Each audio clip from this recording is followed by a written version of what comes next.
Hey guys, MLJOR here, back with more Black Ops Cold War content. And today, we're going to be doing another DMR loadout, this time for the Type 63. But before we start, if you're part of that 80% that watches my videos and is still not subscribed, well, what are you waiting for? Hit the subscribe button and turn your notifications on as I have more Black Ops Cold War content coming in the days ahead. Let's get into the video. As always, I wanted to make a habit of showing you guys my work. As of the making of this video, just a little over 1,000 confirmed kills with the Type 63, double of what the sharpshooter badge requires. My Type 63 is maxed out, reaching those 55 levels earns me the marksman badge. And third, all camo challenges completed, reaching the expert badge. These three combined will earn you the rank of master for this specific weapon. These are not difficult by any means, but they assure enough time to get to know the weapon, to make an educated opinion, so I can bring you guys the absolute best setup for your loadouts instead of clickbait. But that's enough talk. Let's get into the loadout. The Type 63 is a weapon that I'm extremely familiar with, and after multiple 48-hour streams that I did during both the beta and the alpha, I had just a little over 120 hours with this rifle before the game launched, and you can really put work in with this gun. My problem is that it doesn't double tap, so just like with the DMR 14 DMR loadout, the first one is going to be the best overall class setup, and for the second, I'm going to give you my personal double tap loadout, so stay tuned for that. Do note that we already have had a DMR loadout for the Type 63, but that was on the beta build of the game. So just like how we're revisiting the Type 63, expect an updated version of the M16 coming soon as well.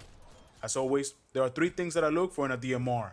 That is reliability, accuracy, and speed. But first, we're going to look at the base stats for this weapon. The Type 63 has a damage profile of 68-49, but unlike the DMR 14, the Type 63's damage profile makes it a 3 to 4 shot kill. With a rate of fire of 361 rounds per minute, the time to kill for the Type 63 is 322 milliseconds. But it does have a headshot multiplier of 1.4, bringing the damage up to 95-68. This means that you'll need at least one headshot to reduce the number of bullets it takes to kill down to 2. The Type 63 has a maximum effective damage range of 50.8 meters, dropping off to the second damage value at 62 meters. Going into our handling stats, our sprint to fire speed, or sprint out, is 250 milliseconds, and our aim down sight time is 350 milliseconds. I said this before with my other DMR loadouts, and that is that the tactical rifles have a slower handling stat than both the SMGs and the assault rifles.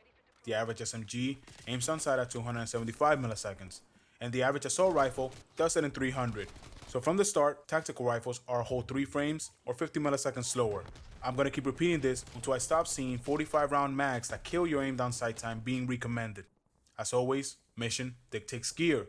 First on the list is reliability, and I'm going to recommend one specific fire rate boosting barrel, because if we pay attention to our damage profile, the Type 63 does 68 damage at 50.8 meters. After that, it drops out to 49 damage at 63 meters. Most fire rate boosting barrels will decrease your time to kill. Problem is that they will absolutely murder your range, making this gun a 4-shot kill instead of a 3 more often than not. That level of inconsistency, something that we try to fix here in the reliability department of the double tap show. Yet, for the Type 63, you could only mess this up. So we're going to be going with the 60.4 rapid fire barrel, offering a modest 9% boost to our fire rate, taking our base fire rate from 361 rounds per minute up to 389 rounds per minute. What this means for our time to kill is that it takes us from the average 322 milliseconds down to a more competitive 305 milliseconds. With no other cons to this barrel is just Goldilocks perfect. Next on the list is accuracy. Taking a look at a recoil pattern,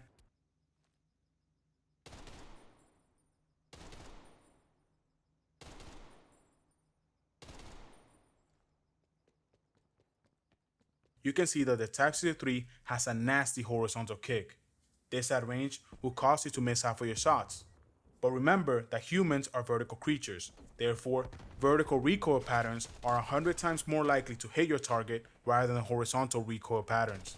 With this base recoil pattern, more often than not, especially at range, if you aim for center mass, you'll find that your second and third shot will go to the left of the target's right arm, causing you to not secure the kill.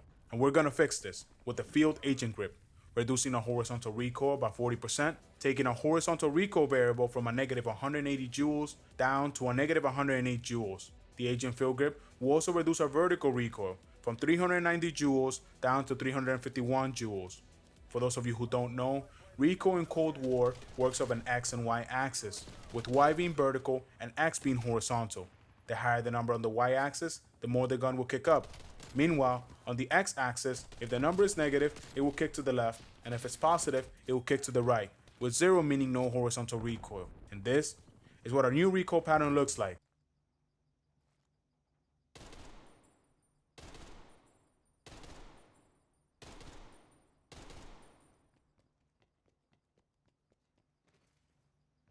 Look like we're straightening her out. Nice. Last on our list is speed. And this is the section where tactical rifles struggle the most. So we're going to go with our trusty tag team solution for this. First up is the GRU elastic wrap, giving us a whopping 30% boost to our aim down sight time, from 350 milliseconds down to 245 milliseconds, for a massive 6.5 frame difference. It will also give us 90% flinch resistance. This is irrelevant. Unlike previous entries into the Call of Duty franchise, Black Ops Cold War doesn't have actual flinch, just some camera shakes and screen effects. Your point of aim doesn't actually move like it did in previous years. For our cons, we take a hit to our shooting strafing speed by 15%, from 6.81 miles per hour down to 5.59 miles per hour. Also, we take another hit to our sprint to fire speed, from 400 milliseconds to 460 milliseconds. Next, on our need for speed, is the KGB pad, bringing our sprint to fire back in line with a 30% boost, from the previous 460 milliseconds down to 340 milliseconds, making us 120 milliseconds faster. The KGB pad will also come with an aim walking boost from 3.28 miles per hour up to 4.59 miles per hour, and a heavy hit to our hipfire spread by 30%. But like I always say, if you have to hipfire a DMR, just tap extra square because you're going to have to respawn. For our final attachment, I'm going to be falling victim to the silencer meta here with a regular old silencer, reducing our radar signature so we can operate without showing up on the minimap, and only a 15% decrease to our muzzle velocity. When we compare this to the GRU silencer's 25%, this might as well be a slap on the wrist. However, it will take our bullet velocity from 625 meters per second down to 468 meters per second. And this is what our final Type 63 looks like. Looks like it's ready to dominate with an iron fist. But we're not done here. It's time for me to give you my personal 2-tap setup. We're going to be borrowing both the GRU elastic wrap and the KGB stock from our previous loadout, as that is the only way to speed up the Type 63 to the max. For our third attachment, we're also going to be taking the field agent grip, as we want to get rid of as much horizontal recoil as possible. Now, for the barrels, we'll be switching out the 16.3 rapid fire barrel for the 21.5 inch match grade barrel.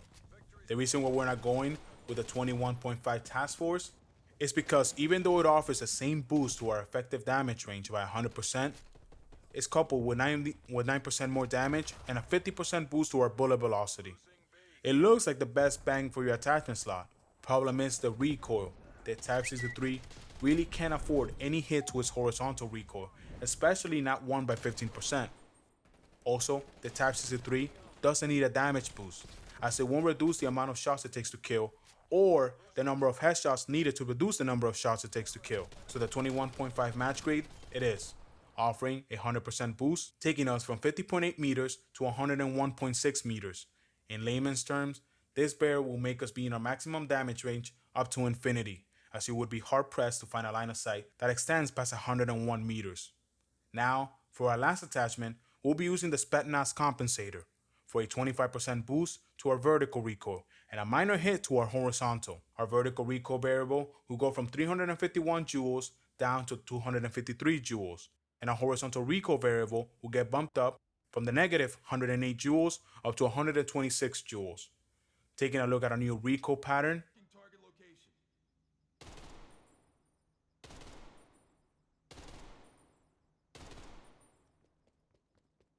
this ensures that when we aim for headshots, we stay on the head. Heard? And this is what my personal Type 63 looks like. Mother Russia would be proud. Well, there you have it. As for my thoughts on this weapon, it feels like a different flavor of the DMR 14, as they both share very similar stats and behave slightly different. As of right now, I don't quite have a preference, except for the fact that for me, the iron sets on the DMR 14 are cleaner. But I think that has to do with the fact that I've been playing with an M14 variant weapon in every single Call of Duty for more than 10 years now. But to let you guys in on something, I'm also planning a versus series where I pair similar DMRs to go head to head. That would be the TAC-63 versus the DMR 14 and the AUG versus the M16. So hit the subscribe button and turn your notifications on to get notified when those videos go live. But now, it's time for me to hear from you guys. What do you guys think about the TAC-63? Let me know down in the comment section below. If you enjoyed this episode of the DMR Loadout series and want me to cover another weapon, leave your recommendation down in the comment section below. As of right now, I am currently working on the best setup for the M16. So hit the subscribe button and turn your notifications on to get notified when that video goes live. If you have any questions, hit me up on Twitch. Link will be down in the description below. As always, a like rating is always appreciated. Also, check out my other DMR loadouts as we're covering both Modern Warfare and Cold War. I say soon we'll join universes within the coming weeks. Well, that's all for me today. I'm MLJOR, and I thank you for watching.